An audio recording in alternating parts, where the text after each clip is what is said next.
How do I look?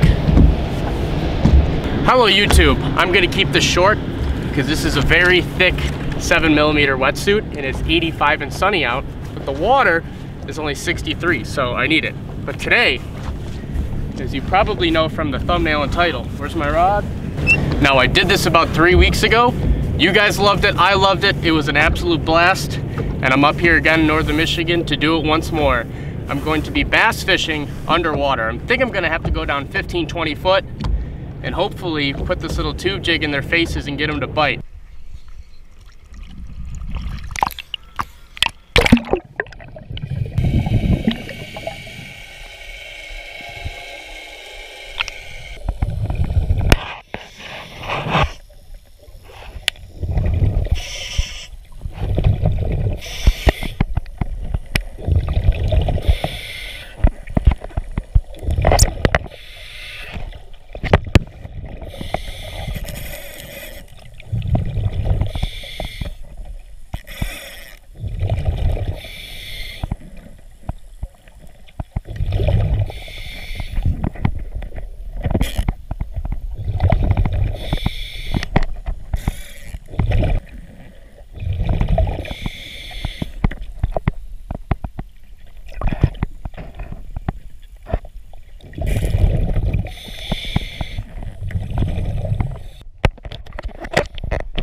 Whew, I swear. If any of you have dived like scuba dive, free dive, you know this is exhausting. I only ate breakfast. It's 5 o'clock. That's no bueno. That was just so incredibly epic. I will never get tired of going down there in their face, in their environment, and trying to fish for them. Now, I'm gonna go to one more spot, but before I do that, I want to address something that if you're not interested in bass fishing, care about the spawn, anything like that, then just skip to the part where I fish more, or go subscribe and watch more of my videos. Now, the spawn, for all you that are interested. Yes, it is mid-July, and there are spawning bass to be caught. A lot of those fish were spawning bass. I think probably most of them were. Some of the beds, I don't know if they were beds or not, but most of them kind of seemed like spawners. What I wanted to address about the spawn was actually gobies. Now, if you don't know what a goby is, it's a little fish like 2 to 3 inches, and they were brought in from somewhere in Europe, I don't know, but they got in the Great Lakes and they're basically everywhere. And it's a big reason for why there was a big explosion in the last 10-15 years of smallmouth bass increasing in size, like more 6, 7, even 8 pounders and plus being caught more than ever. And it's because of the round goby, the invasive goby. They can get to like 5, 6 inches, I've seen them, but most of them are 2 to 3 inches. The bottom down here is carpeted with them. There are gobies absolutely everywhere. And everyone's main concern about the goby is that for right now, it's a great food source, but we don't know the long-term effect of 10, 15 years down the line. Now, people are concerned about the next generation and the gobies eating all the eggs.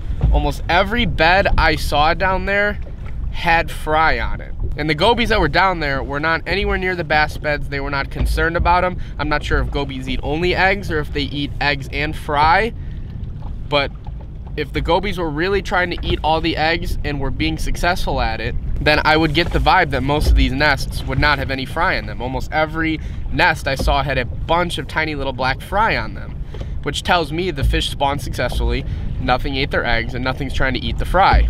Now, I'm not sitting up here and telling you guys that I know everything about smallmouth gobies and the spawn. I'm just telling you my observation that I don't think gobies are the worst thing in the world, because most of these fish have spawned successfully and there's fry everywhere carpeting the bottom, and the gobies are not eating them. But that doesn't mean we should go crazy during the smallmouth spawn and catch everyone and eat them, because I'm sure that if a bass is taken off his nest, if there's ever a time for gobies to get in there, it's right then. All the fish I caught down there, I didn't see any goby in sight, and the fish go right back down to their beds. I wasn't too concerned about gobies going after the fry then. But that's my spiel. Just wanted to give you guys my observations. I'm gonna go try deeper now. Last time I did this, the fishing underwater, I caught some like bigger bass. I think I caught a couple females. I caught one. It was either a giant male or like a regular female. It was like a 4 or 5 pound smallmouth I caught underwater. So I'm gonna go deeper and see if I could find some post-spawn females, because I think these are just little males up in the shallows now. So I'm gonna go try to find some post-spawn females. If I don't, then I'm not gonna show you guys that, and I hope you guys enjoyed the video.